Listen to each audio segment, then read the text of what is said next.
আমি যদি মাকে না সামলাই তাহলে এরকম করে করে মা একদম ডিপ্রেশনে চলে যাবে। তখন ছেলে দুদিন ধরে একদিন ধরে কোনো কথা নেই, বার্তা নেই, কেমন ছেলেও যেন একটু হয়ে গেল। তখন মা প্রথম দিন অত গুরুত্ব দেয়নি, পরের দিন গুরুত্ব দেয়নি। তৃতীয় দিনের দিন মা ছেলেকে ডেকে বলল। ছেলে দরজা বন্ধ করে চুপ করে বসে থাকে। যেহেতু মা নর্মাল না, ছেলের কিছুই ভালো লাগছে না, মাকে বড্ড ভালোবাসে না। আর মা ওই সাদা কাপড়েই আর কি সাদা কাপড়ই পরে থাকে। ওই মেয়ে মেনেইনি, ভাবে মেনে নিয়েছে। এগুলো ছেলে চোখের সামনে দেখতে পারে না। দুদিন 3 দিন হয়ে যায়। তারপরে মা খুদিশ হয়েছে যে এরকম করলে তো আমি অসুস্থ হয়ে যাব, ছেলেও আমার অসুস্থ হয়ে যাবে। অলরেডি ছেলে এখন একটু অন্যরকম হয়ে গেছে।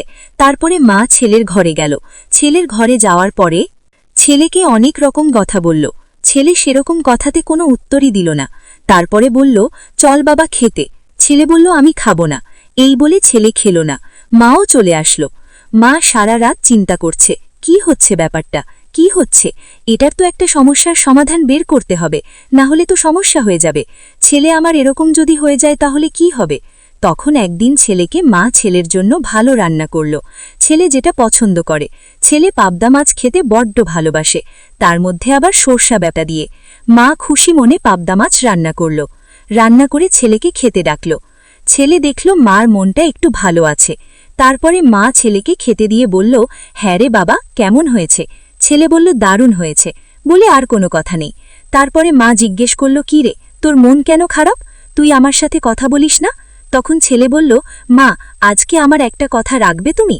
তখন মা বলল, কি কথা? তুমি যদি না রাখো তাহলে কিন্তু আমি আর কোনো দিনও তোমার সাথে নর্মালভাবে কথা বলবো না। আমাকে আগের মতন আর ওরকম ছেলে দেখতে পারবে না। তখন মা বলল, কি বল? বলল, তোমাকে আমার এরকম ভালো লাগে না। তুমি এরকমভাবে থাকবে আমার ভালো লাগে না। তুমি আজকে রাতে সাজবে। আমি চাই না তুমি আমার মা হয়ে সাদা কাপড় পরো, কপালে টিপ নেই, ঠোঁটে লিপস্টিক নেই, পায়ে আলতা নেই, আমার এগুলো ভালো লাগে না। তুমি আজকে রাতে লাল শাড়ি পরবে, আমি নিয়ে আসব। কপালে বড় লাল টিপ পরবে, সেই আগের মতন। কপালে বড় লাল টিপ, পায়ে আলতা, এগুলো পরে তুমি আমার সামনে আসবে। আমি তোমাকে সেই আগের রূপে দেখতে চাই। তখন মা বলল, এগুলো কেন বলছিস? এগুলো বলতে হয় না। ছেলে বলল, আমি ওগুলো মানি না। আমি তোমাকে ছোটবেলা থেকে যেরকম দেখে আসছি আমি ওরকমই দেখতে চাই। এই বলে ছেলে মাকে জোর করেই আর কি মানালো।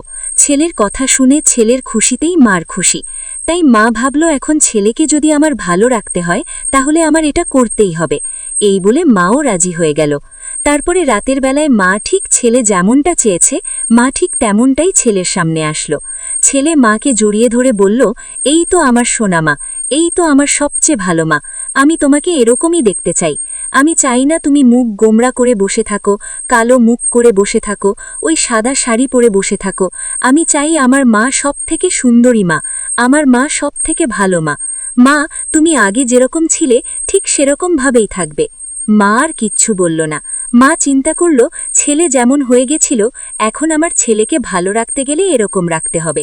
তার জন্য মা ঘান নেড়ে মুচকি হেসে বলল, ঠিক আছে বাবা, তুই যেমনটাই চাস তেমনটাই হবে, কিন্তু তুই আমাকে কথা দে, তুই সেই আগের মতন হয়ে যাবি, তুইও এরকম থাকবি না।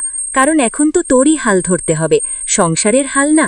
আর তুই একটা ভালো চাকরি কর, তোর সাথে আমিও চলে যাব, কারণ তুই ছাড়া আমার আর কেউ নেই। বুঝতেই তো পারিস, সংসারও তো চালাতে হবে না। বাবা যা টাকা পয়সা রাখছে সেগুলো তো সব শেষ হয়ে গেছে, এখন আমাদের সংসারের দায়িত্ব।